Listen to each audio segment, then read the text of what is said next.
নুরুল হক নূরের সর্বশেষ অবস্থা দেখার জন্য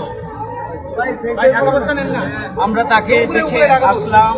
নুরুল হক নূর শ্বাস নিতে কষ্ট হচ্ছে এবং তাকে এখনই আইসিইউতে নেওয়ার জন্য ব্যবস্থা করা হয়েছে।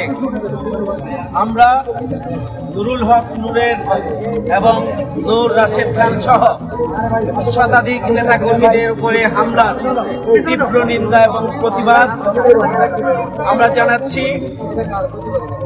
রাজপথে আন্দোলন সংগ্রামের মধ্য দিয়ে যারা জুলাই আগস্টের গণঅভ্যুত্থানে নেতৃত্ব দিয়েছে, সেই গণ অধিকার পরিষদের উপরে ন্যাক্কারজনক হামলার তীব্র নিন্দা এবং প্রতিবাদ জানানোর পাশাপাশি আমরা দাবি জানাতে চাই, অবিলম্বে যারা হামলা চালিয়েছে তাদেরকে চিহ্নিত করে তাদের বিরুদ্ধে আইনানুগ ব্যবস্থা গ্রহণ করতে হবে।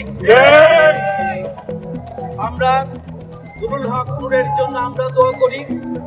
আমাদের এখানে অন্যান্য রাজনৈতিক দল, বিশেষ করে ইসলামী আন্দোলন বাংলাদেশের প্রেসিডিয়াম সদস্য এবং যুগ্ম মহাসচিব এখানে উপস্থিত আছেন, তারাও বক্তব্য রাখবেন।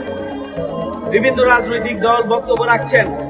আমরা যারা একসাথে আন্দোলন সংগ্রাম করে নতুন বাংলাদেশ আনার ক্ষেত্রে আমরা ভূমিকা পালন করেছি, 1 বছর পার হওয়ার আগেই অন্তর্বর্তীকালীন সরকারের আইন শৃঙ্খলা বাহিনীর পক্ষ থেকে এই ধরনের নৃশংস আক্রমণ এটি মেনে নেওয়া যায় না।